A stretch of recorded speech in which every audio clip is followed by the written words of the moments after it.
अॼु असां single section high school रतोदेरो आयासीं। उते पूरी तव्हां कंडीशन पाण बि ॾिठी ऐं मूं बि ॾिठी। ज़ाहिर आहे हिकिड़ो ख़स्ता हाल आहे स्कूल जो हाल, ऐं ॿारनि जे लाइ इहा मुफ़ीद ॻाल्हि न आहे, उन्हनि जे फ़ाइदे में न आहे, ज़ाहिर आहे नुक़सानकार आहे। ऐं हिकिड़ो स्कूल आहे जिते नियाणियूं पढ़नि थियूं पियूं, उहा बिल्डिंग जेका आहे बिल्कुलु ख़स्ता हाल में लॻी पई आहे। ऐं उनजो पाण छतियूं ॾिठियूंसीं, भितियूं ॾिठियूंसीं ऐं किरनि थियूं पियूं।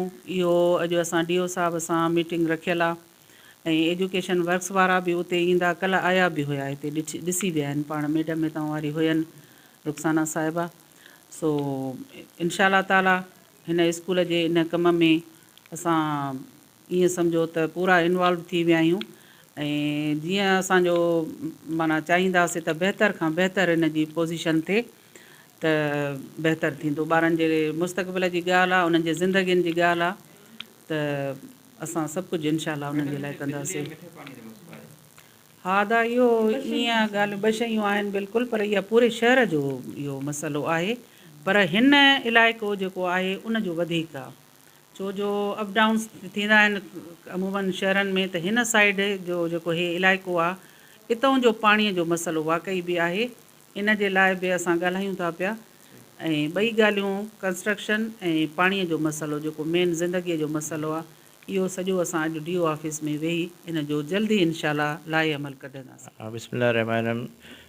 जी दादा, असीं पंहिंजो अॼु असांजी मैडम जेको आहे सो TO female elementary secondary and higher secondary schools Ratodero जेको आहे सो उहा आप महजबीन भुट्टो उन जेका विज़िट कई आहे असांजी हाई अथॉरिटीज़ जी इंस्ट्रक्शन थी।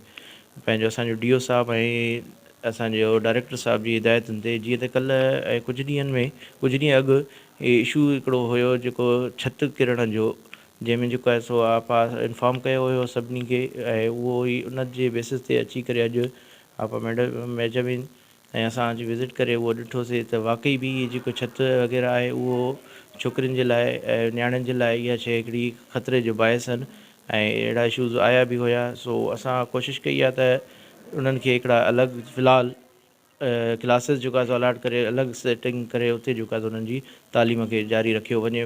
बाक़ी असांजे जेको आहे सो एजुकेशन वर्क्स वारा ऐं DO साहब बि कल्ह असांजी हिते विज़िट कई हुई हिन सिलसिले में। मिठो पाणी बिल्कुलु बि स्कूल में न हूंदो, पर हीअ जेको आहे सो तव्हांखे ख़बर आहे त हिते रतोदेरो सॼे शहर जो इहो इशू आहे मिठे पाणी जो। त उन में वाटर सप्लाई जो हूअं त वॾो प्रोजेक्ट वग़ैरह हलनि पिया, पर हिते जेको आहे सो थोरो ई तव्हां स्कूल जेको आहे सो शहर खां साइड ते बि आहे। इहो बिल्कुलु हिकिड़ो इशूज़ आहे ऐं रिज़ॉल्व थियणु घुरिजे इहो जेको आहे सो, छो जो नियाणियूं आहिनि उन्हनि जे लाइ इहे शयूं माना ज़रूरत जूं शयूं आहिनि, उन्हनि जो हल जेको आहे सो इंशा मैडम इहो बि चयो आहे त इहो जल्द खां जल्द पंहिंजे तरफ़ां उहो कोशिशूं वठे पई, उहो पंहिंजो करे वठंदा।